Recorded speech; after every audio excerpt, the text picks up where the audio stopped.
umiiyakan na naman.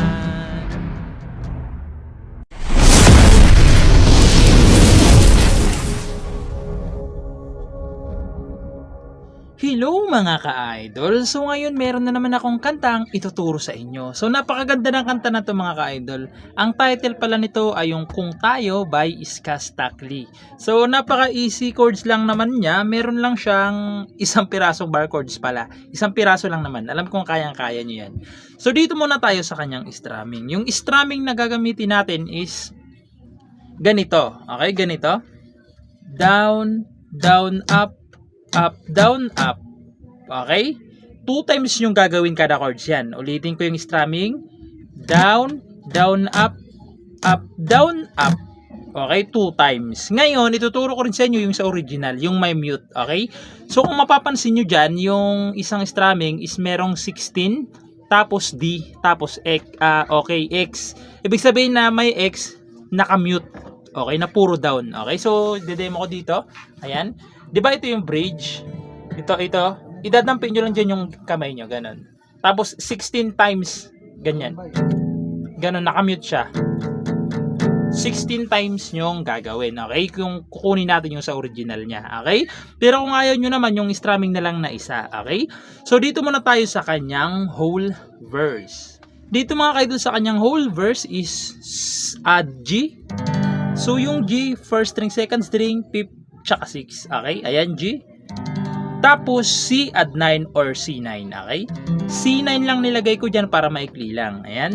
Yung C9, para kayong naka-G, binaba nyo lang ng isang string. Bale, ito nasa third string na. Ito nasa fourth string. Fourth string pala to. Sorry. Fourth string, fifth string. Okay? C add 9. Ayan. Yung dalawang chords na yan is 4 na beses nyo gagawin. Okay? 4 times nyo gagawin. Okay? So, sasampulan ko kayo para mas maintindihan nyo kung paano siya tugtugin. Okay? So, ganito siya. So, gagamitin natin yung sa original, no? Para mas maintindihan nyo yung tunog niya. Okay? So, ganito naman siya. Umiiyak ka na naman. 16 times na puro pababa. Dahil sa walang kwentang dahilan. Ano ba ang nangyari sa ating dalawa? Lagi na lang tayong di nagtutugma. Okay? Yung sa pang-4 na beses nyo na, sa huling C add 9, isang strum down na buhay. Okay?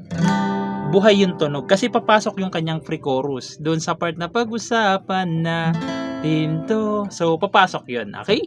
So, proceed naman tayo doon sa kanyang pre-chorus. So, yung pre-chorus niya rito mga ka-idol is A minor. So, yung A minor, second string, fourth, tsaka third lang. A minor.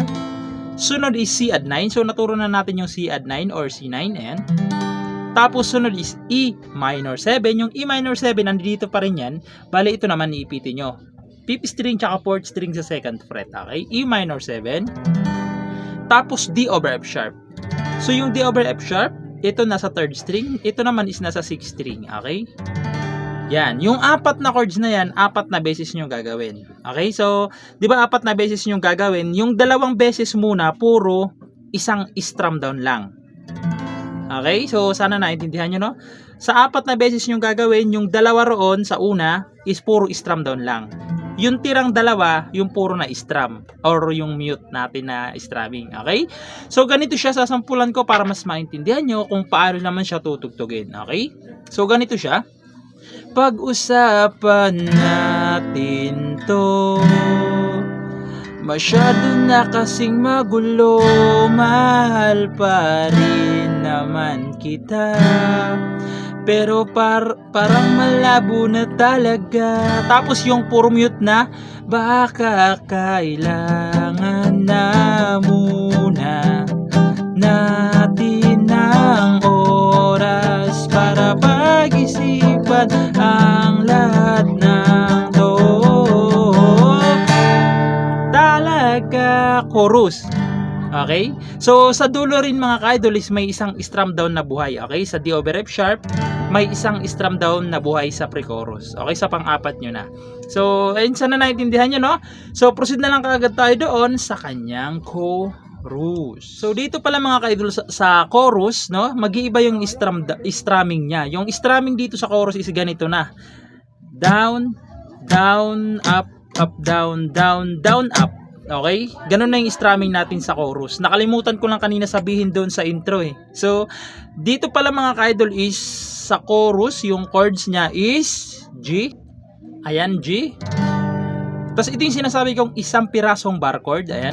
Yung bar chord is F. Nakabar dyan sa first fret, sa second fret, third string, sa third fret, fourth string, tsaka fifth string. Okay? F. E minor 7. Tapos C add 9.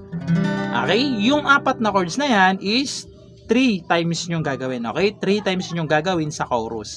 So yung strumming dyan sa chorus mga ka-idol nakalagay naman dyan kasi nag-iba na, nakalimutan ko lang kasing kanina sabihin. So ganito naman siya sa chorus. Kung tayo talaga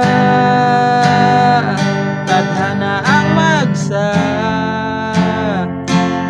sabi sa atin, bitaw ba o kapit pa kung para sa'kin ka, na na na na na na na na na na na na na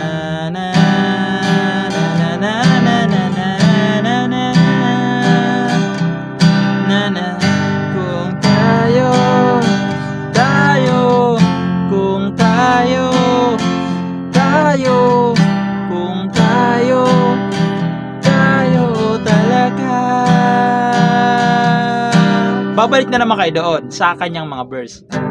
Na na na na na na na na.